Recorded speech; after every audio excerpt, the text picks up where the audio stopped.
সংস্কার কমিশন গঠন করেছে। আমরা তাদের সঙ্গে সম্পূর্ণ যোগাযোগ রাখছি এবং তাদের যে প্রস্তাব সেই প্রস্তাবগুলোকে আমরা পরীক্ষা করছি এবং আমরা আমাদের মতামতগুলো সেইভাবে আমরা উপস্থাপিত করছি।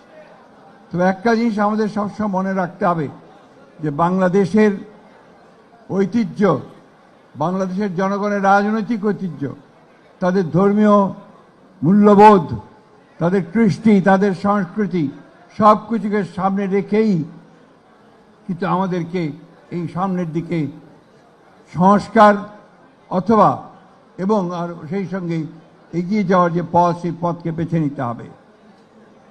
শুধুমাত্র অলিক ধারণা থেকে বিভিন্ন রকম ইউটোপিয়ান চিন্তা থেকে চিন্তা ভাবনা করলেই সমস্যার সমাধান করা যাবে না, অথবা আবেগের মধ্য দিয়েও সমস্যার সমাধান করা যাবে না।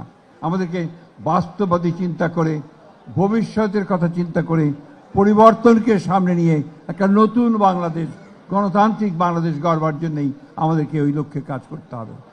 আমি সবাইকে আবার অনুরোধ করব যে আপনারা সবাই অত্যন্ত সচেতনতার সঙ্গে, সতর্কতার সঙ্গে আপনাদের ভূমিকা পালন করবেন। বিশেষ করে বাংলাদেশ জাতীয়তাবাদী দলের সঙ্গে যারা আমরা জড়িত আছি, তারা যেন আমরা এমন কোনো পদক্ষেপ না নেই যে পদক্ষেপ আমাদেরকে কোনো ভুল পথে এগিয়ে নিয়ে যেতে পারে। এবং জনগণের কাছেও আমাদের আহ্বান থাকবে যে আজকে এই ট্রানজিশনাল পিরিয়ডটাতে আমরা যেন সবাই ধৈর্য ধরে শান্তির সঙ্গে এই ট্রানজিশনাল পিরিয়ডটা আমরা সামনে এগিয়ে নিয়ে যেতে পারি। যেটা আমাদের বারবার বলছি যে এখন যে সমস্যা, সেই সংকট, যে চ্যালেঞ্জ, এগুলোকে মোকাবেলা করার জন্য অত্যন্ত দ্রুত নির্বাচন অনুষ্ঠান করা দরকার। প্রয়োজনীয় যে পরিবর্তন বা সংস্কার দরকার নির্বাচনের জন্য, সেগুলোকে সম্পন্ন করে নির্বাচন অনুষ্ঠান করাই হবে এখন সবচেয়ে বড় উইজডমের কাজ, এবং এখন সেই উইজডমের কাজটা করাই বোধহয় সবচেয়ে ভালো হবে।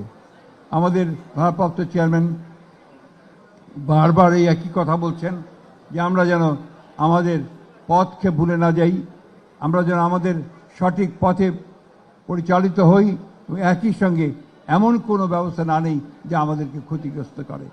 বিশেষ করে উনি গত পরশু যে বক্তব্য দিয়েছেন যে বাংলাদেশে যে উগ্রবাদের কেন যে সূচনা হচ্ছে, পথ দেখা যাচ্ছে, এই ধরনের কোনো উগ্রবাদ আমাদের গণতান্ত্রিক পথকে সম্পূর্ণভাবে বিঘ্নিত করবে। আমরা যেন সেই পথে কোনো মতেই এগিয়ে না যাই।